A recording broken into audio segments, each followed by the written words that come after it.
The Cannabis Conference and Expo returns to Toronto, June 1st through the 3rd. This exciting event is free for cannabis retailers and will feature Tommy Chong receiving a Lifetime Achievement Award at the Cannabis Industry Awards. There are still good booth locations available. For more information about exhibiting or to register to attend, go to ocannabis.com. That's OCANNABIZ.com. Welcome. You're listening to Casually Baked, the podcast, home base for the canna curious. Thanks for tuning in. It's high time. We had a high time together. Yes, it's high time. We had a high time together. Hi, y'all. I'm Joe, your host and cannabis lifestyle guide. And it's time to go to work, y'all. That's right. We're talking about cannabis and your job. I'm handing out my best solutions for all you hardworking guys and gals out there who get drug tested at work.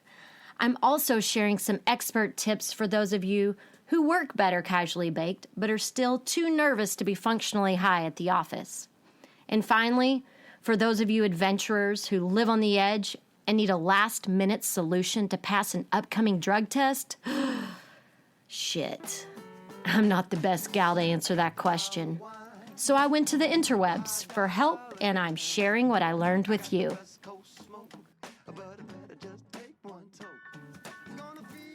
Drug testing is mandatory for federal employees, federal contractors, and most blue-collar jobs where folks are operating heavy machinery or driving company vehicles.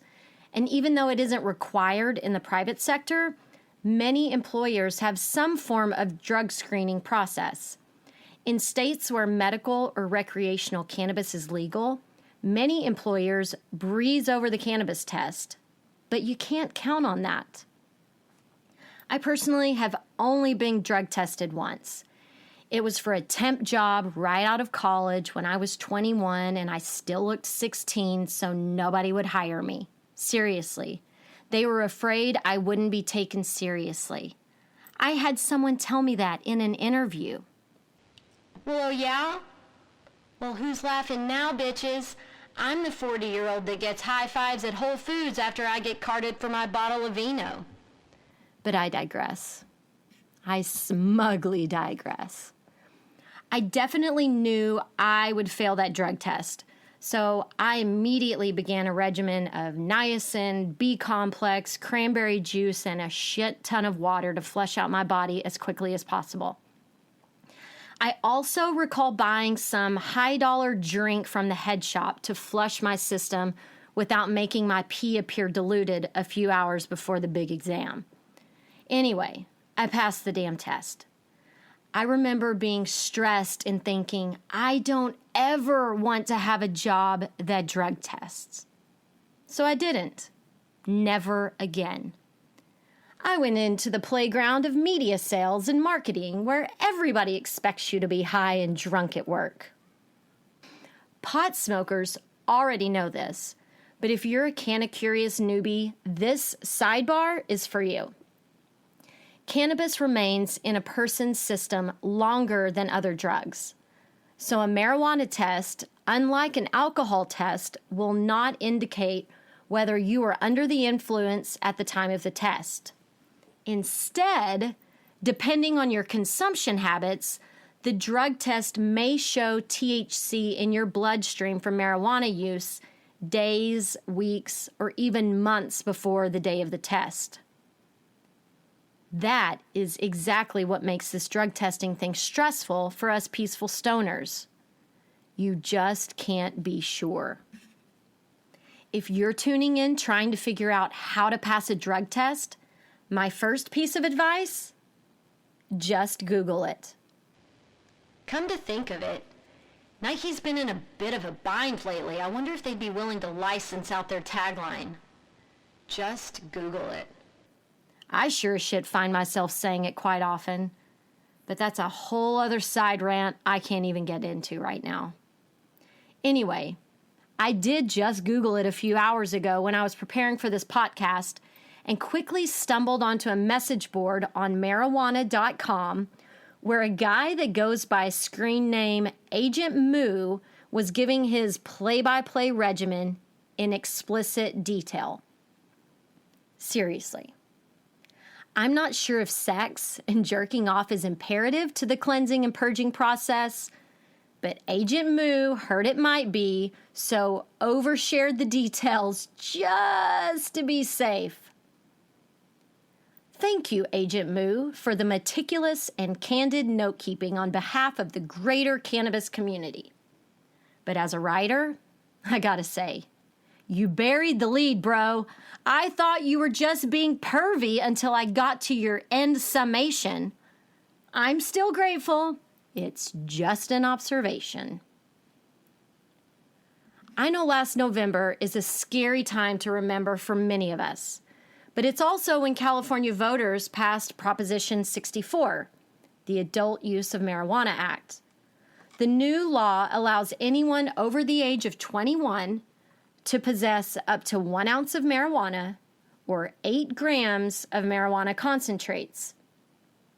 California households, regardless of how many people you have living there, guys, you can grow up to 6 plants at a time. But Prop 64 also expressly protects an employer's right to, quote, enact and enforce workplace policies pertaining to marijuana, end quote. So basically, despite Prop 64, employers may still prohibit their employees from consuming cannabis. Companies can narrowly craft drug testing policies to meet their needs without imposing on employees' privacy rights. It's your responsibility to know what the policies are at your company. If you're listening right now and you don't know, swing by HR tomorrow morning and ask for a copy of the employee handbook. I wouldn't suggest asking what the drug policies are, just ask for the handbook and look it up. So if you fall into the category of unfortunate souls who get drug tested and you have real medical reasons to need cannabis, I've got a couple of tips for you. Number 1, treat aches and pains with topicals. They offer localized pain relief for my hardworking brothers and sisters out there, and they won't show up on a drug screening. Topical lotions and balms absorb into your skin and do not make it into the bloodstream. Another option, consider taking a hemp-based CBD product that's readily available and legal in all 50 states. But, and this is a big but, I like big butts and I cannot lie. this recommendation comes with a giant warning flag, so listen up. Hemp is a magical plant that rejuvenates the soil while it grows. Through this process, known as phytoremediation, cannabis plants take in ground toxins and pull heavy metals out of the soil. Yep, that's right. Heavy metals right out of the soil and into the plant that you would be consuming. And if you Google hemp CBD, you're going to be overwhelmed by the number of options out there. There are a lot of people trying to capitalize on this business. So what I'm saying is be super mindful and read the fine print. Make sure you're getting an organic product regionally sourced and tested by a reputable lab. The company selling you this hemp CBD oil should willingly post and share the lab results for the batch of product you're purchasing. If they don't, do not buy their product. It's likely full of toxins and heavy metals. You'll also see that the pricing is all over the map. You'll find really cheap stuff and you're going to find really expensive stuff. A lot of it is based on the quality, but some of it is also based on the concentration of the CBD. Know that the higher the concentration of cannabidiol in a product, the more powerful its effects, so you'll likely pay more for a stronger dose. Now, as more and more farmers and manufacturers enter the market, the wholesale CBD price is declining, making CBD-based products more affordable for consumers down the road. But right now, I'm telling you, pay attention to what you're getting. There is a lot of shit out there on the market. So what about CBD on drug screenings?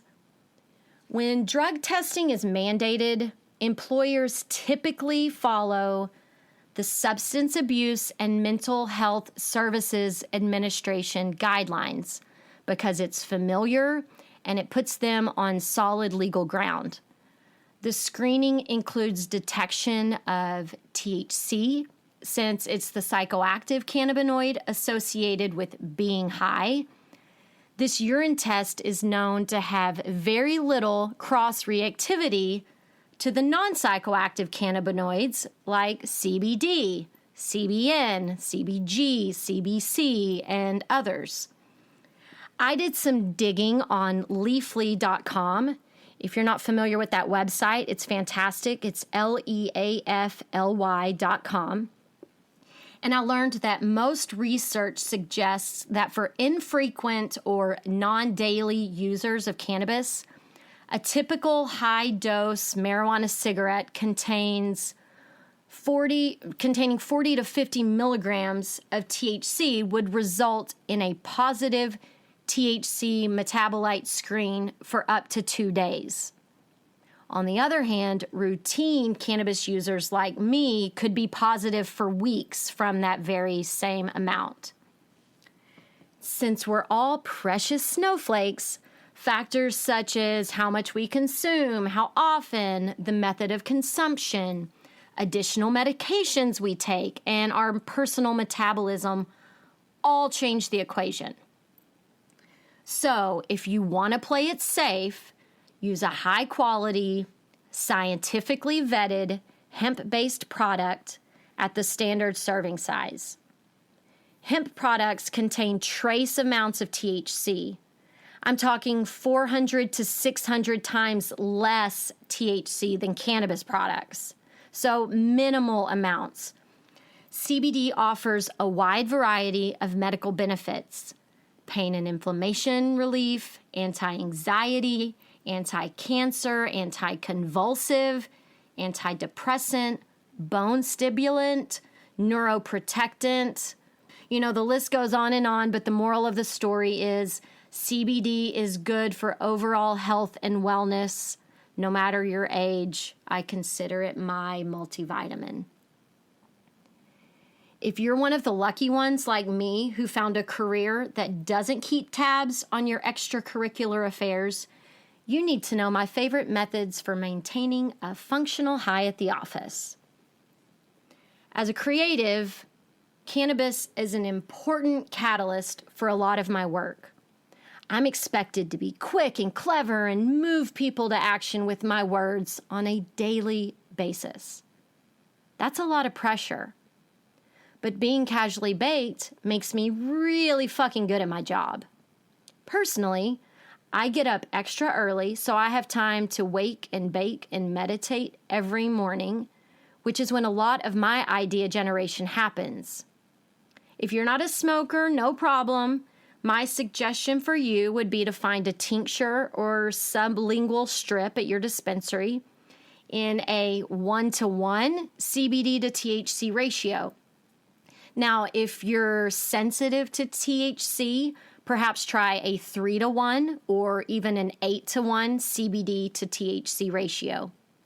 Now, if you're just looking to take the edge off on a stressful day, try the microdose mints available in 2.5 to 5 milligram doses. I keep the Petra Mints by Kiva in my purse alongside a vape pen and a charger. Don't ever leave home without your charger, folks. When I get to the office and I park my car, I hit my pen. I get my mind right. I stroll into the office like Johnny Depp in a white leisure suit with Black Betty by Ram Jam playing in my head. I walk into that office. The girls all look at me. Good morning. How are you today? And I want to say, I'm casually baked, motherfuckers, and I'm killing it. How about you? but I don't. I just say I'm good. And I go to my desk, and I smile, and I start cranking out the work. Now, if you don't have access to a dispensary, you can actually make your own oil at home quite easily. I share my DIY recipe in the cannabis class kit that I created that's available on my website. It's your personal guide to pot. You can check it out at casuallybaked.com. That's it for this episode. I do believe my job here is done. Are you ready to make bad days a thing of the past? I invite you to explore the why behind the things you do every day that make you feel awesome. In his new book, Make It a Great Day, author Jarrett Robertson shares small ideas you can use to feel your best. So the next time you're looking for ways to improve your day or mood, you're empowered to do just that. Your day can't control you when you follow this roadmap to thrive. Purchase Make It a Great Day on Audible or online at makeitagreatday.ca. For now, do you know someone you'd like to introduce to cannabis for wellness? Well, what are you waiting for, motherfuckers? Send them here, where I answer questions, experiment with new products, and share cautionary tales. This is my way of changing the face of the modern cannabis culture. And if you're wondering what you can do, listen, subscribe, and share Casually Baked the podcast to lighten the stigma and build your canna confidence. What do you say? Let's get the world casually baked. Puff, puff, pass it on. Until next time, kumbaya and cannabis. Casually Baked the podcast was created, recorded, produced, edited by the team of Just Joe. Our theme music is by my handsome and fabulous friend Seth Walker. If you aren't familiar with his music, check out his latest album, Gotta Get Back, wherever you are buying your music these days. I know he didn't create High Time for me, but it sure as shit sounds like he did, right? I hope you'll tune in next time. Thanks for hanging out.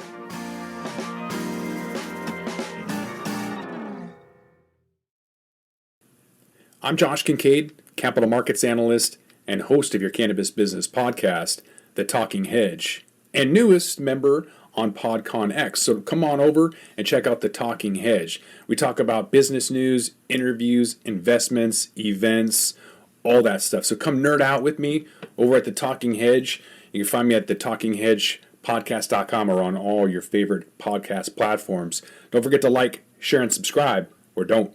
And I'm out.